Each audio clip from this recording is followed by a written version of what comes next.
I loved that the boot camp itself was self-paced. Things that are actually very, very helpful and very specific and actionable. And I think it's a really big deal. And I'm very proud of you as well. Thank you for creating it, girl. Well, hello, LaToya. Welcome to the podcast. Hey, Erika. I'm so glad to have you back. This is your second time. This is number 2. Yeah, I'm really excited about where things have gone since then. Having taken the boot camp and what that's done for my channel. I'm really, really happy, and I'm so excited to see what's gonna come next. Yes. So for people that maybe haven't been listening to the podcast forever, or just so people know, LaToya was on the podcast years ago. I don't even know how many years at this point. And we initially met because we met at a Gem Beauty event here in LA.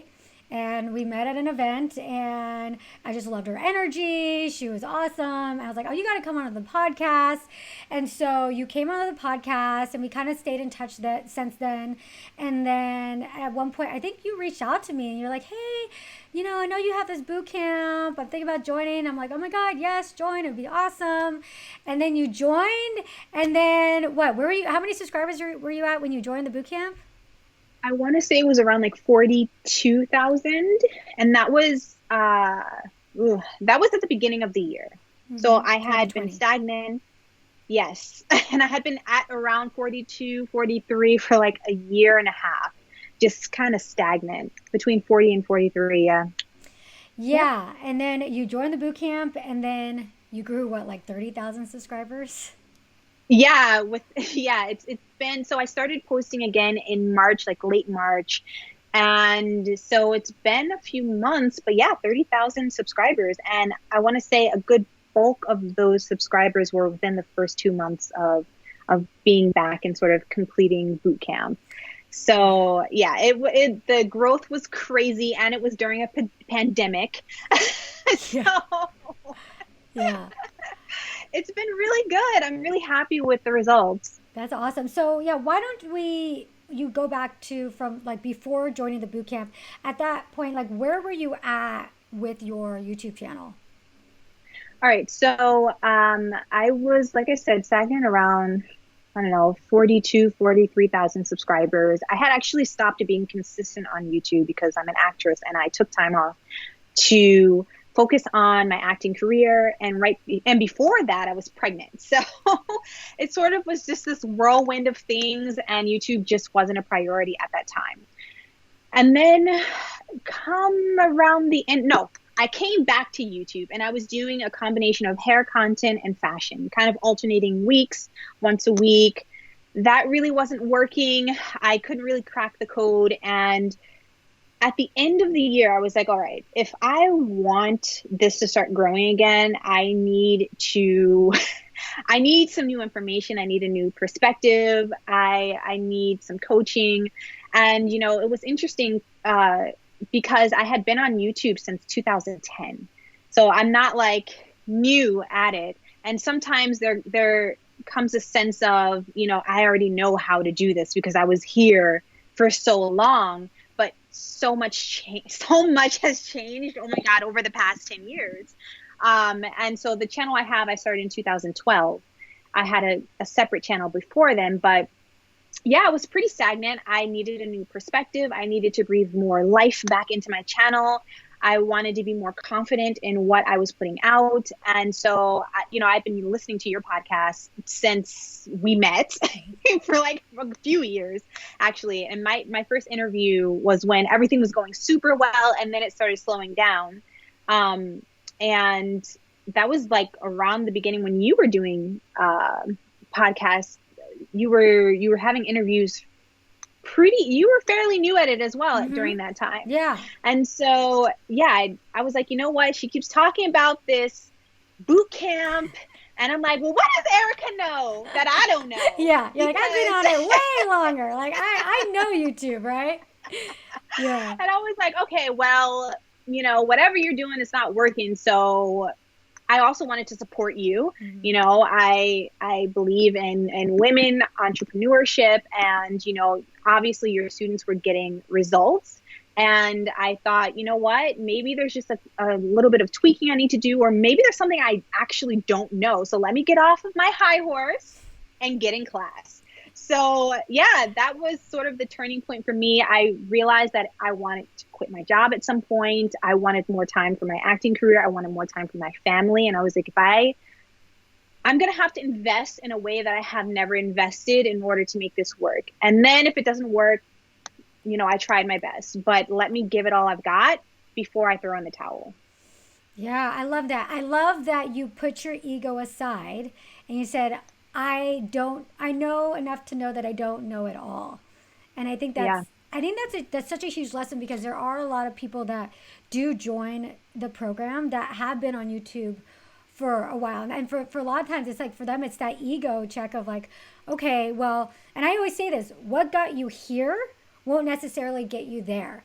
And I think Mm-hmm. that's the case for some people that have been on the platform for a while, because, yeah, it has changed so much. And you can kind of get very myopic in your own channel, your own little world, and not really know everything that's going on around you. Yeah, I agree 100%. You have to put your ego aside in anything in life, really. I Mm-hmm. mean, there's no way we can know it all. Yeah. And, I feel like there's opportunity for everyone and in any niche and in any environment. And you sort of have to seek out your mentors. You have to do that. Or you will stay stagnant. Things could be going well and then something happens and all of a sudden it's not. And you have to have the skills and the tools to figure out what went wrong and how you can get back on track. Yeah. How are you feeling at that point, before you joined, when you were kind of doing content and Mhm. you, like you said, you're stagnant? Honestly, it YouTube, as you know, it takes so much time. So I would put hours and sometimes days into my videos because it's with my hair content, I sort of have to do it over like 2 or 3 days because there's different stages of the hairstyle sometimes. I do a lot of air drying. And so I would put, days and hours into editing and getting the content. And then I put it out and I know that the content is good, but it wouldn't perform the way that I felt it should. And it felt crappy. It Mm. really did. It's like, it felt like my audience was leaving me. Of course, you always sort of hang on to your core audience that will watch anything no matter what. So I still had those people, but I wasn't attracting new people. And YouTube wasn't sending my watch time, I think, was broken. My titles and thumbnails were broken. And I feel like because I wasn't getting that initial surge of views within the first day or so, YouTube sort of didn't promote my content the way that it has started to now. Mm-hmm. And so, yeah, it felt crappy. I wish I had a better word, but it felt like I was overexhausting myself for something that wasn't giving me anything back, kind of like an abusive relationship. I mean, yeah, you're like, I'm giving with nothing in return. Yeah. Oh my gosh, that's funny. Yeah, I mean, that's the thing with YouTube, because I do think out of any social platform, or any platform, yeah, social platform, I think YouTube by far is the hardest, Oh, yeah. Oh, most time definitely. intensive. There's so, yeah, it requires so much planning. So, I mean, from planning, production, editing, and then posting. I mean, there's so many steps to it all, and you could go through all of that and literally have nothing in return. Mm-hmm. However, I feel like YouTube, once you are monetized, it is the best way to make passive income. Once you've kind of done all the work, Yeah. and it's one of the easiest ways because of AdSense. Mm-hmm. So once you get over those blocks, Yeah. Once you kind of then unlock that key to success, I always say YouTube it's the hardest platform, but it's the best platform to create your own personal brand and to get yourself known. I agree. Yeah. Video is queen. Yes, it is. So tell me what it was like for you going through the boot camp. Huh. I loved that the boot camp itself was self-paced, but that we had that guideline of like week 1, week 2, week 3. And if you are disciplined enough to sort of keep up with it, you know, you would get through it a lot faster and you'd be more successful faster, of course. So I had that discipline. I was really committed to doing it. I wanted to know like what a good student is. So I listened to all of the past recordings of the sort of community. The coaching calls. What the coaching Yeah, the calls? group. Thank you. Yeah, the accelerator calls. The accelerator calls. I listened to all of the past ones. I tried to be as present as you know the current ones as I could be, and if I didn't make it, then I was watching them. I did all of the work. So there's this very large workbook. Not to be intimidating. I mean, yeah, but I mean, I wasn't expecting the workbook part of it, and a lot of it was very. It was intensive, but it was also there's a lot of internal work you have to do. In terms of figuring out, you know, what is your why? What is your mission? Like, what are you actually trying to say? Like, what is your stance? What is your niche? Like, actually making decisions instead of sort of, you know, I'll post whatever I want. Like, you really had to start thinking about it as a businesswoman or a businessman. And so that I feel like was like one turn of the key for me. It was really getting solid on why I wanted to do this, because I think especially for women, but many creatives, we can feel sort of dirty when it comes to promotion or trying to make money, because we somehow feel like there's a conflict. If I am making money and I'm successful, then that means that maybe I'm not as authentic. And so it's been a true test of sort of marrying those ideals. Like, I can be successful and still maintain my authenticity, excuse me, and my personality and my heart. And I just didn't want to feel any more shame about trying to make this a career for myself. And it really, I think the biggest shift for me is that I was able to not only discover my why so that those other things didn't feel so icky, it gave me a point of view, like a strong point of view. Like, I love natural hair. I have type 4C hair. I think it's bomb. I think your hair is bomb. And, you know, we're going to work through this together. And once I started sort of showing that my personality and my passion for it, and I just like was like, this is where I'm at. You went all in on people, that. Yeah. People started to respond again, instead of me being sort of, you know, when you're kind of lukewarm, kind of like beige, like, you gotta choose the color and just go for it.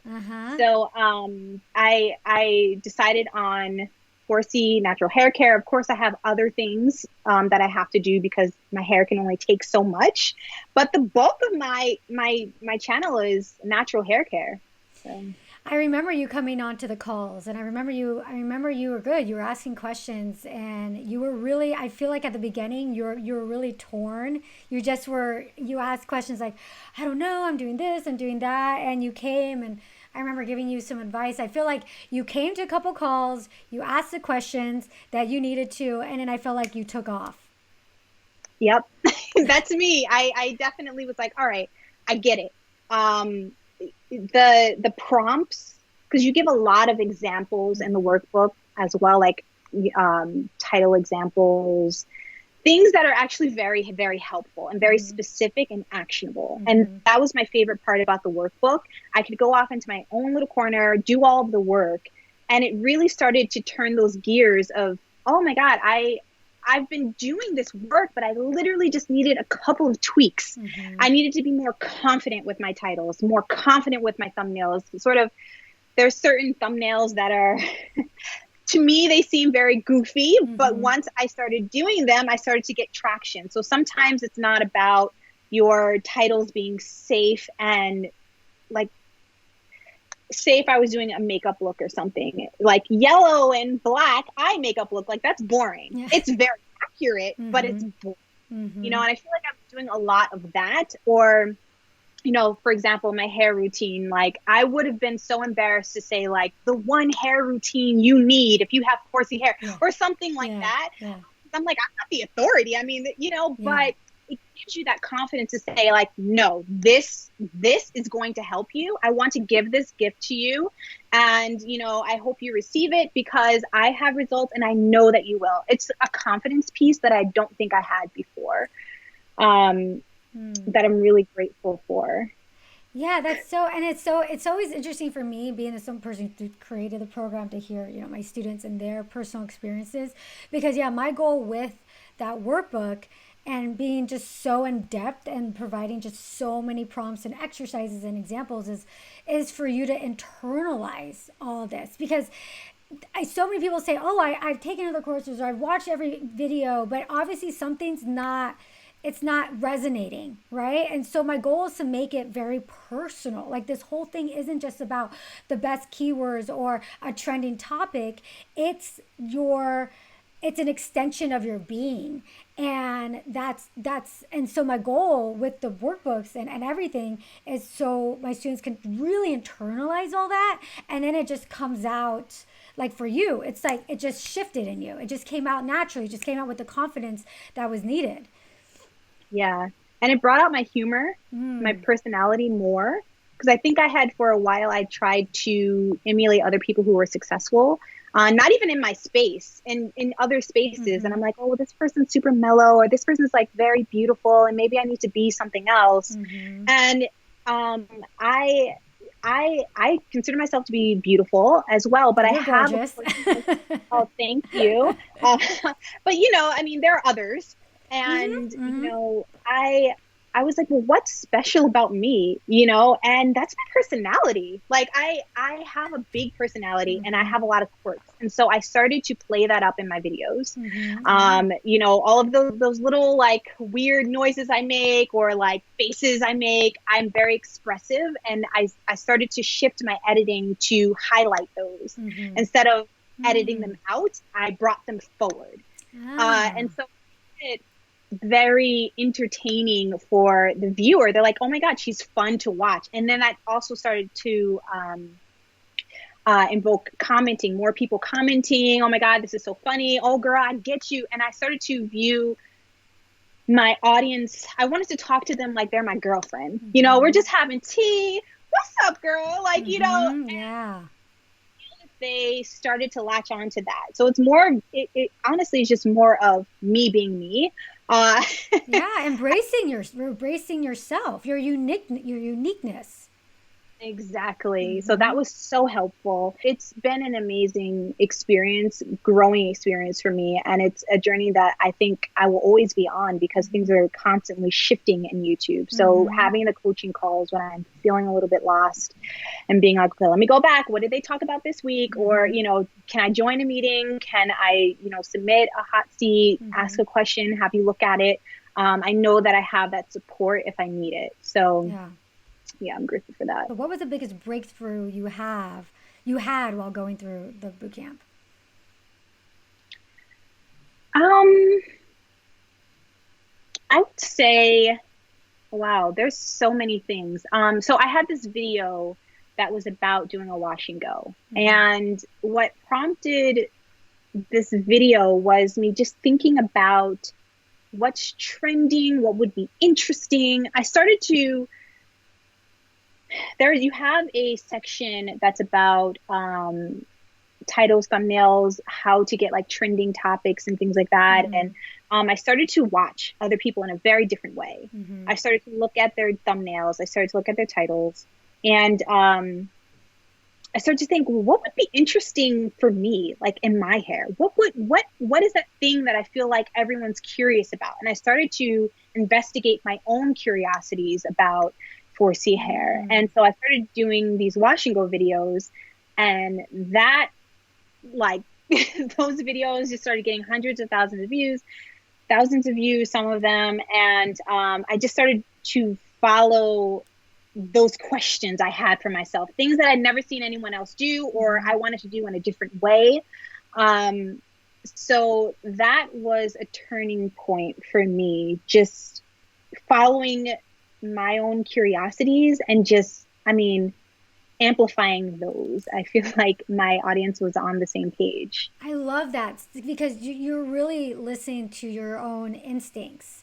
And that's like kind of almost what I said earlier is like my goal is I always say for my students to start looking at their channels differently, but to basically be able to have everything so internalized, like, the why and your mission and all these things, that now their instinct is really the guiding light to making decisions on their channel.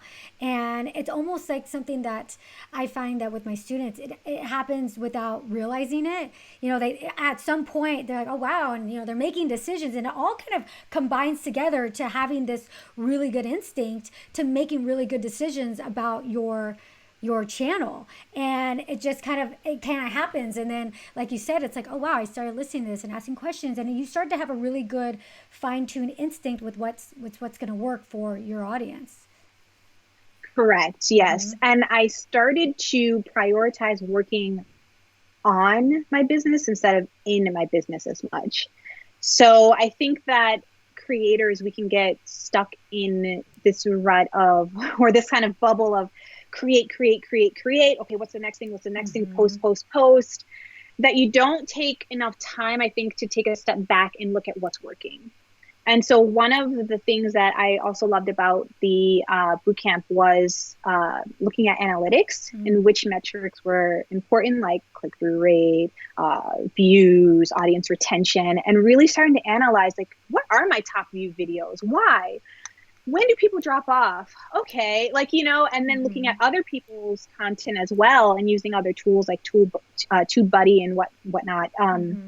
Just to kind of like analyze their videos in the same way and go, oh, this is kind of working. Maybe I can adapt that in my style. Or I sometimes will watch other people's videos and it will spark a whole nother video for myself. And I'll be like, and I watch content that's not just hair care. I watch, I feel like if you're in the beauty community, you should be subscribed to like BuzzFeed. You should be subscribed to Vogue, because I saw and I missed an opportunity. Like Cardi B did this like hair mask, and someone else was like, I'm going to do Cardi B's hair mask. And then like, that, oh. Yeah, but, like I should have done that. Exactly. So like latching on to ideas like celebrities and current events, and subscribing to those channels that are doing well, that have that viral content, and figuring out a way for you to make it your own. Yeah. I think it's helpful too. Yeah, that's so true. I love that. So what helped you most inside of the bootcamp? I think honestly it was the workbook for me. I know I keep mentioning it. I like to be alone a lot of the time. I like doing that deep work. Journaling really works for me. List writing really works for me. And I'm able to allow myself the time to sort of absorb. And so the workbook for me is like bae. I love it. I love that. Oh my gosh. Go back. I love that. Yeah. That was the most surprising thing, and I think the most helpful for me. Yeah. I love hearing that. Yeah, it's so interesting because when I put it together, I do try and think, because especially having done this now when I launched a bootcamp, like it's been like 2018. So having done this for 2.5 years at least, you're really learning about how people learn. And so many people have different ways of learning. Some people, for them, they want to be on the calls and they want to be engaging and interacting with everybody else and chatting and this and that. And they learn through just that interaction. And some people like yourself, that workbook for them is like, they're like, oh my God, this is everything. They're by themselves or journaling. And for other people, it's like constant feedback. They're in the Facebook group all the time. I want feedback. So everybody has different ways of learning. And in videos, there's a bunch of videos in there. So I always feel like I'm trying to appeal to everyone's different way of learning, and it's up to the student for them to figure out how they want to absorb the content. So it's interesting to hear that from you. I'm happy you mentioned the videos too. I love that. It was so effective. I love the videos. Videos in the workbook, top two for sure. And I think it sort of just connected with the actress side of me, like having a script and like analyzing it and sort of doing that thing is something that I'm very familiar with and I know how to do and I'm comfortable doing. And so I think having that visual, the video, audio playing, and then also the workbook, it just connected. Yeah, that's awesome. And when your channel started to take off, what did that look like for you? Oh, wow. Well, I had like this wash and go video that was really, it really started taking off. Like, I knew right away because I don't even remember. I would have to look at the analytics again, but I remember getting like thousands of views in that day. And then it just kept growing and growing. And then it got to this point where I was getting, I think that one video got me 4.4 thousand subscribers.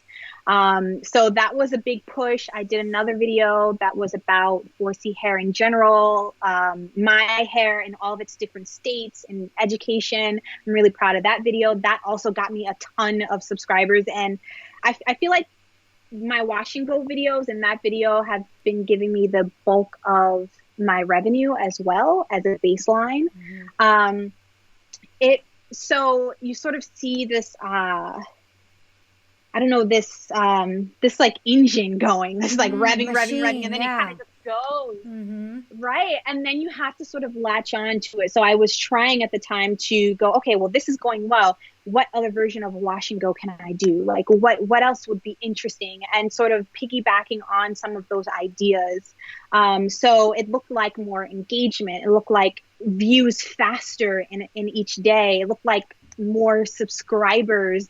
I remember at one time I was gaining like nearly 1,000 subscribers a day at one point. Oh and this was like for like 4 weeks.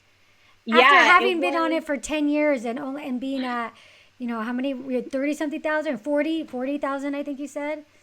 Yeah. I mean, it was incredible. And, I really wanted to take advantage of the engagement I was getting.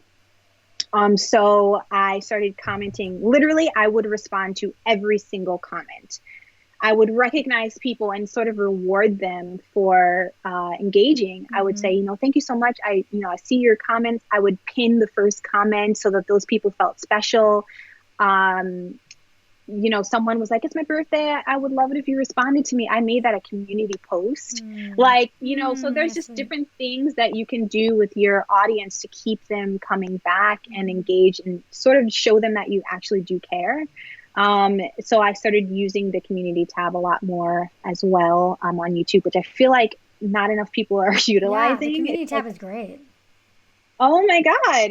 It keeps, if you post a video and you post your video in the community tab, you have like a whole, I don't even know, it feels like a whole day of it being at the top of people's feeds. Like, I feel like it's underutilized.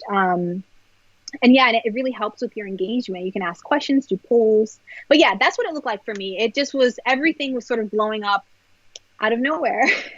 And how it was exhilarating. Yeah, I mean, it's a great feeling. Especially I can imagine for a creator that's worked so hard for so many years.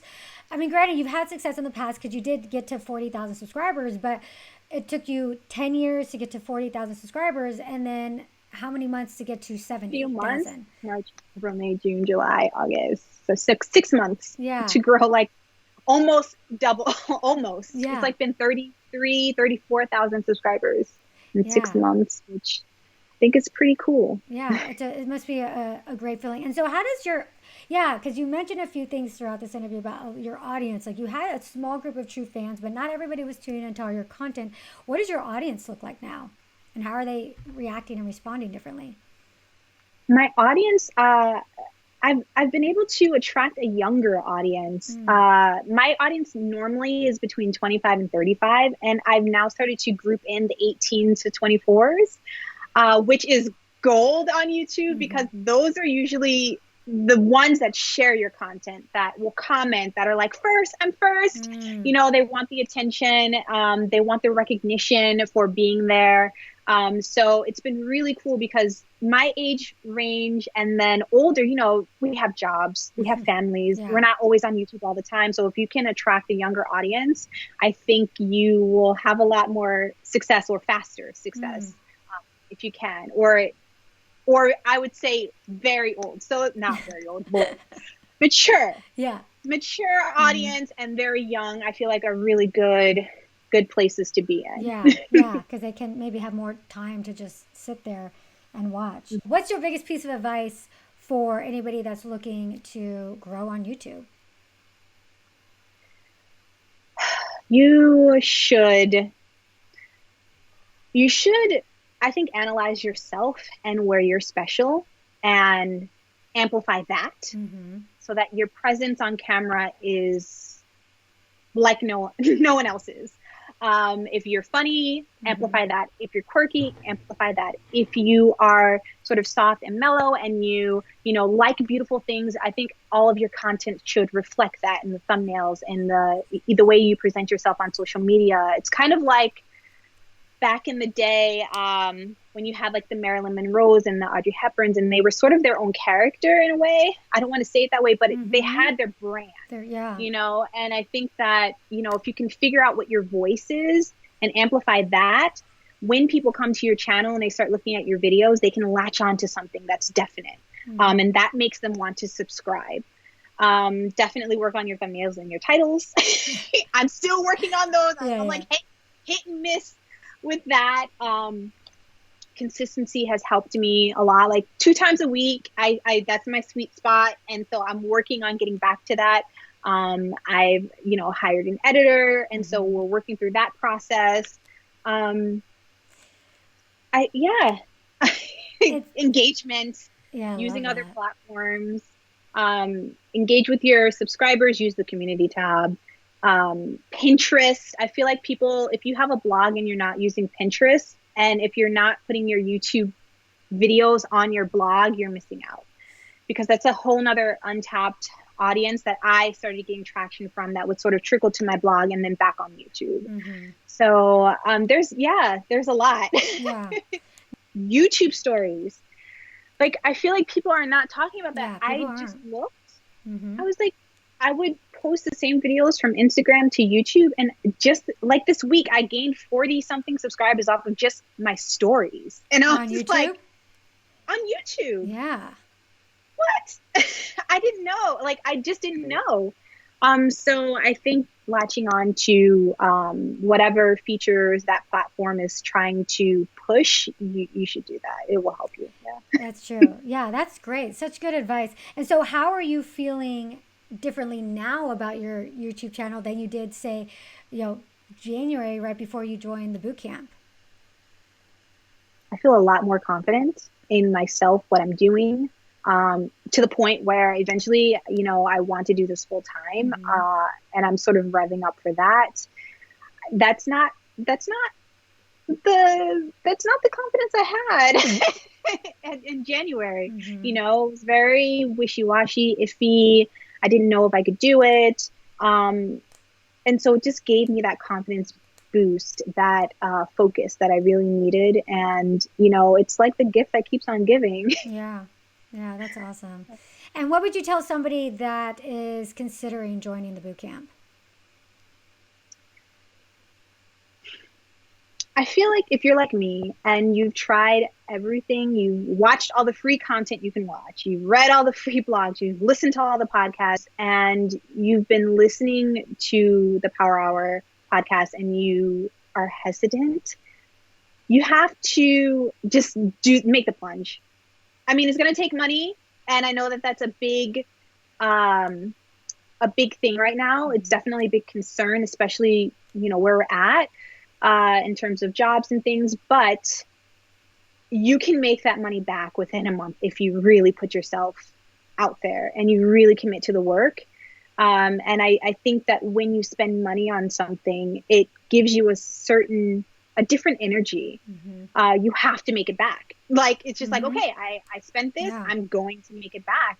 Why not? Give it a shot. You have nothing to lose. You really don't. So that's what I would say. Yeah, well, thank you so much, LaToya. I mean, it's been such a pleasure myself, just knowing you, meeting you, back when we did, and being able to have the opportunity to, work with you and help you with your channel through the boot camp. It's just been such a pleasure for me to see your growth. I mean, I feel so connected. I feel like I'm so invested in my boot camper success, and to be able to see your growth, it just makes me so happy for you, because I know the opportunities and possibilities now for your future that you have, because your YouTube channel is primed for it. It's primed for such an incredible future. And so thank you for trusting me to help you with your channel. Such a precious thing for you. Thank you so much. Thank you for creating it, girl. I know, like I'm always interested in other entrepreneurs and their journey as well. And I've gotten a chance to see you grow, and the different stages that you've had, even with your family and creating this thing. And I know how many blocks there can be, mental blocks along the way, and you sort of getting over those so that you can help us. I think it's a really big deal, and I'm very proud of you as well. Oh, thank you, LaToya. So for anybody listening and watching that isn't familiar with you and your channel, where can they check you out? So you can go on YouTube and you can search LaToya Ebony, like LaToya Jackson, but we don't talk about her. No, I'm just kidding. LaToya Ebony, or you can go on my website, LaToyaEbony.com. And I have a few downloads there if you're into 4C natural hair care. Awesome. Yeah. Well, thank you so much, LaToya. Thank you. Bye. Thanks for having me. Oh, of course. Bye. Bye.